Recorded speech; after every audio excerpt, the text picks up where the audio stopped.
Friends,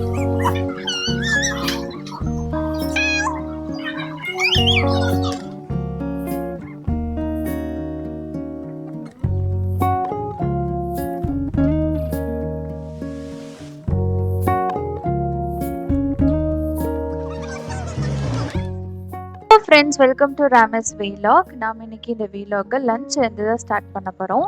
இன்னைக்கு லஞ்சுக்கு பார்த்தீங்கன்னா சீரக சம்பா முட்டை பிரியாணி தான் செய்ய போகிறேன். அதுக்கு வந்து வீட்டிலேயே பார்த்தீங்கன்னா பிரியாணி பவுடர் வந்து ரெடி பண்ண போகிறேன். இதுக்கு பார்த்தீங்கன்னா நான் சீரகம் சோம்பு 2 எடுத்திருக்கேன். சீரகத்தை விட சோம்பு வந்து கொஞ்சம் அதிகமாக இருக்கும். மல்லி பார்த்தீங்கன்னா ஒரு 3 டீஸ்பூன் அளவுக்கு எடுத்திருக்கேன். ஏலக்காவும் அதே போல் இந்த பட்டையும் பார்த்தீங்கன்னா ஒரே அளவில் இருக்கும். ஸோ ஏலக்காய் பார்த்தீங்கன்னா ஒரு 2 டீஸ்பூன்னா அதுக்கு ஈக்குவலாக வந்து நம்ம சின்னமன் பட்டையும் எடுத்துக்கலாம். அப்புறம் பார்த்தீங்கன்னா ஒரு 2 ஜாதி பத்திரி, அப்புறம் வந்து கல்பாசி ஒரு 2, அப்புறம் வந்து கிராம்பு வந்து ரொம்ப கம்மியாக தான் எடுத்திருக்கேன். ஏன்னா கிராம்பில் வந்து ஒரு கசப்பு தன்மை வரும். அதனால் அந்த கிராம்பு வந்து கம்மியாக எடுத்திருக்கேன். அப்புறம் பார்த்தீங்கன்னா மிளகு வந்து 1 டீஸ்பூன் அளவுக்கு எடுத்திருக்கேன். இது எல்லாத்தையும் நம்ம வந்து அது கூடவே பார்த்தீங்கன்னா பிரியாணி இலை இதையும் சேர்த்துக்கோங்க. ஒரு 5 பிரியாணி இலை இதையும் சேர்த்து நல்லா வந்து ரோஸ்ட் பண்ணிக்கலாம். இது நல்லா ட்ரை ரோஸ்ட் ஆகும்போது உங்களுக்கு வாசனையே ரொம்ப சூப்பராக இருக்கும்.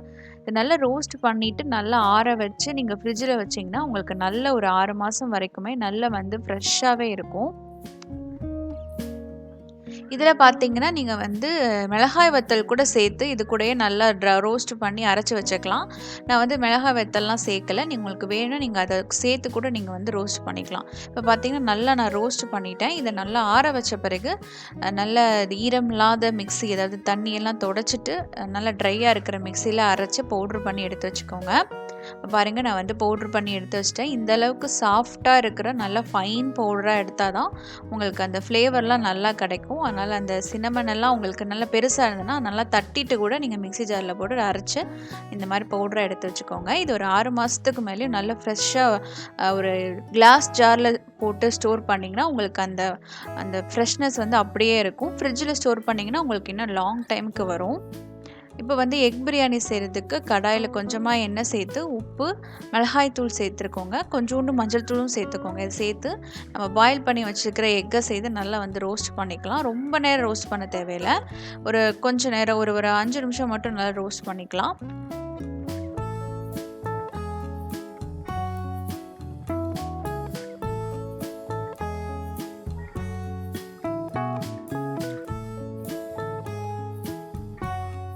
இப்போ ரோஸ்ட் பண்ண எக்கை வந்து தனியாக எடுத்து வச்சுக்கோங்க. இதே பேன்லேயே நம்ம வந்து பிரியாணி செய்ய ஆரம்பிச்சிடலாம்.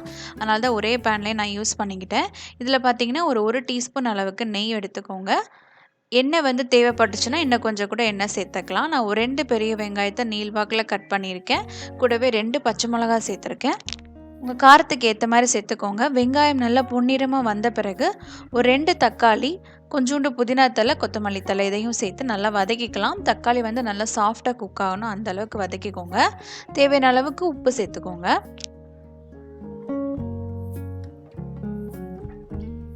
இப்போ பார்த்தீங்கன்னா தக்காளி நல்லா வதங்கிருச்சு. இப்போ இதில் வந்து நம்ம அரைச்சி வச்சுருக்கிற அந்த பிரியாணி பவுடரை வந்து சேர்த்துக்க போகிறோம். நான் வந்து 2 கப் பாஸ்மதி, அதாவது சீரக சம்பா ரைஸ் எடுத்திருக்கேன். அதனால் வந்து ஒரு 1.25 டீஸ்பூன் அளவுக்கு நான் சேர்த்துக்கிறேன். இதுவே வந்து நல்ல ஃப்ளேவராக இருந்தது. உங்கள் காரத்துக்கு ஏற்ப மிளகாய்த்தூள் சேர்த்துக்கோங்க. நான் வந்து ஒரு 1/2 டீஸ்பூன் அளவுக்கு தான் சேர்த்துருக்கேன். ஏன்னா வந்து பச்சை மிளகாவும் சேர்த்துருக்கனால 1/2 டீஸ்பூன் தான் சேர்த்துருக்கேன். தயிர் பார்த்தீங்கன்னா ஒரு 1.5 டீஸ்பூன் அளவுக்கு தயிர் சேர்த்து நல்லா வந்து வதக்கிக்கோங்க. அந்த மசாலா நல்லா வதங்கின பிறகு தண்ணி பார்த்தீங்கன்னா 1 கப்பு சீரக சாம்பா ரைஸ் எடுத்துக்கிட்டிங்கன்னா 2 கப்பு தண்ணி வந்து சேர்த்துக்கிட்டா உங்களுக்கு கரெக்டாக இருக்கும். நான் வந்து 2 கப் எடுத்துட்டேன். அதனால் 4 கப் அளவு தண்ணி சேர்த்துருக்கேன். தண்ணியில் உப்பு காரம்லாம் இருக்கா அப்படின்னு பார்த்து செக் பண்ணிவிட்டு அதுக்கப்புறம் வந்து நம்ம ஊற வச்சுருக்கிற சீரக சம்பா ரைஸை வந்து சேர்த்துக்கலாம். இப்போ இதை சேர்த்துட்டு நல்லா மிக்ஸ் பண்ணிக்கோங்க. இந்த தண்ணி வந்து பாதியாக குறையணும். அந்த டைமில் நம்ம தம் போடும்போது உங்களுக்கு வந்து சூப்பராக அந்த முட்டை பிரியாணி வந்து குலையாமல் நல்ல சூப்பராக உதிரி உதிரியாக கிடைக்கும்.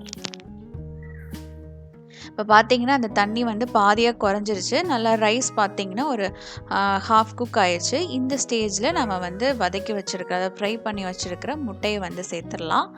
சேர்த்துட்டு அப்படியே வந்து தம் போட்டுக்கோங்க. உங்களுக்கு இன்னும் எக்ஸ்ட்ரா புதினா வேணும்னா, நீங்க புதினா, கொத்தமல்லி இந்த ஸ்டேஜில கூட துருவிக்கலாம். கொஞ்சமா வந்து லெமன் ஜூஸ் கூட சேர்த்துக்கலாம். அத ஆட் பண்ணியிருக்கேன். ஆனா அந்த வீடியோல வந்து எடுக்கல. ஸோ நீங்க வந்து லெமன் ஜூஸ் கூட ஒரு 1 டீஸ்பூன் அளவுக்கு சேர்த்துக்கோங்க. இப்போ தம் போடுறதுக்கு நான் ஒரு தோசை கடாய் வச்சு, அதுக்கு மேல பார்த்தீங்கன்னா, இந்த பிரியாணிய வந்து மேல வச்சு தம் போட போறேன். ஹை ஃப்ளேம்ல ஒரு 5 நிமிஷம் வச்சுக்கோங்க. லோ ஃப்ளேம்ல வந்து ஒரு 10 நிமிஷம் வச்சுட்டிங்கன்னா, சூப்பரா தம் பிரியாணி மாரியே ரெடி ஆயிடும். உங்களுக்கு பாத்திரத்தில அடிபிடிக்க சான்ஸே கிடையாது. உங்களுக்கு ஃப்ளேவரும் அவ்ளோ சூப்பரா இருக்கும். ஸோ எக்ஸாக்ட்டா பார்த்தீங்கன்னா, ஒரு 15 நிமிஷம் கழிச்சு சூப்பரான ஒரு சீரக சம்பா முட்டை பிரியாணி ரெடி ஆயிடுச்சு. இது வந்து ஹோம்மேட் வீட்டிலேயே அரைச்ச பிரியாணி பவுடரில் செஞ்ச பிரியாணி. ரொம்ப டேஸ்ட்டாக இருக்கும். அதுவும் ஃப்ரெஷ்ஷாக வந்து நம்ம கிரைண்ட் பண்ணி செஞ்சுருக்கிறதுனால பிரியாணியோட டேஸ்ட்டும் ரொம்ப நல்லாயிருக்கும். இப்போ பாருங்கள், அந்த ரைஸ் எல்லாம் குலையாமல் அப்படியே நல்லா வந்து ஃப்ளஃபியாக உதிரியாக இருக்குது.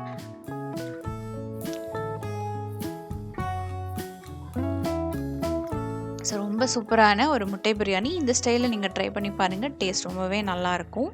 ஸோ இதை தான் வந்து நாங்கள் லஞ்சுக்கு எடுத்த போகிறோம். கூடவே பார்த்திங்கன்னா குக்கும்பர் ரைத்தா வந்து செஞ்சுருந்தேன். ஸோ அன்னைக்கு பார்த்திங்கன்னா பயங்கரமான மழை. இங்கே சிங்கப்பூரில் வந்து ரீசெண்டாக டெய்லியுமே மழை பெஞ்சிட்ருக்கு. ஸோ நல்ல கிளைமேட்டோட ஒரு சூப்பரான ஒரு லஞ்சு நாங்கள் எல்லாம் சேர்ந்து சாப்பிட போகிறோம். இது சாப்பிட்டு முடிச்சுட்டு நாங்கள் ஈவினிங் வந்து சும்மா வந்து வாக்கிங் மாதிரி போயிருந்தோம்.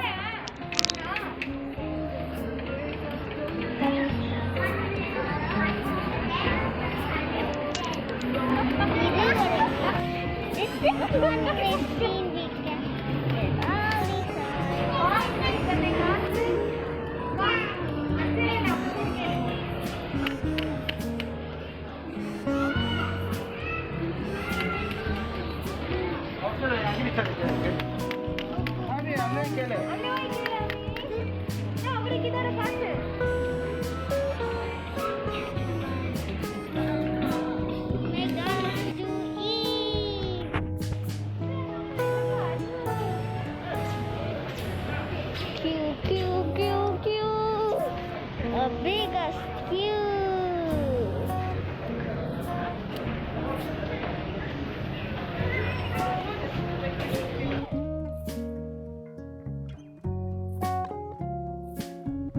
Order McDonald's food. Let's go in. We are going to order.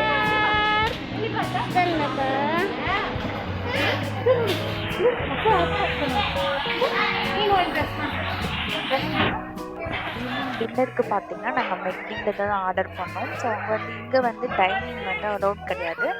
Dining பார்த்தீங்கன்னா 2 பேருக்கு தான் அலோடு. ஸோ நாங்கள் 4 பேர்னால கண்டிப்பாக உட்கார்றதா இருந்தால் தனித்தனியாக தான் உட்காரணும். ஸோ அதுக்காக நாங்கள் வந்து உள்ள டைனிங் பண்ணல. நாங்கள் வந்து டேக்அவே வாங்கிட்டு நாங்கள் வீட்டுக்கு போயிட்டோம்.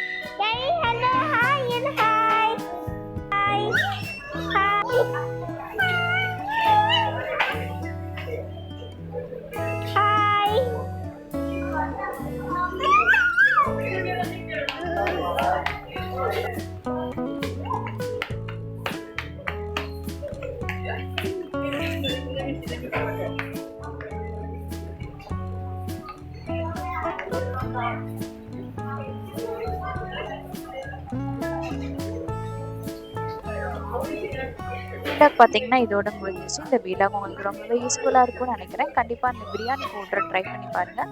ரொம்பவே சூப்பராக இருக்கும். உங்களுக்கு பிரியாணியும் பார்த்தீங்கன்னா ஹோட்டல் ஸ்டைல் பிரியாணி இந்த மாதிரி இருக்குமோ அதே மாதிரி உங்களுக்கு கிடைக்கும். ட்ரை பண்ணி பாருங்கள். இந்த வீடியோ உங்களுக்கு பிடிச்சிருந்தா சேனலை மறக்காம சப்ஸ்கிரைப் பண்ணிக்கோங்க. லைக் பண்ணுங்கள், கமெண்ட் பண்ணுங்கள், ஷேர் பண்ணுங்கள். நெக்ஸ்ட் ஒரு சூப்பரான வீடியோவில் சந்திக்கலாம். தேங்க்யூ ஃபார் வாட்சிங்.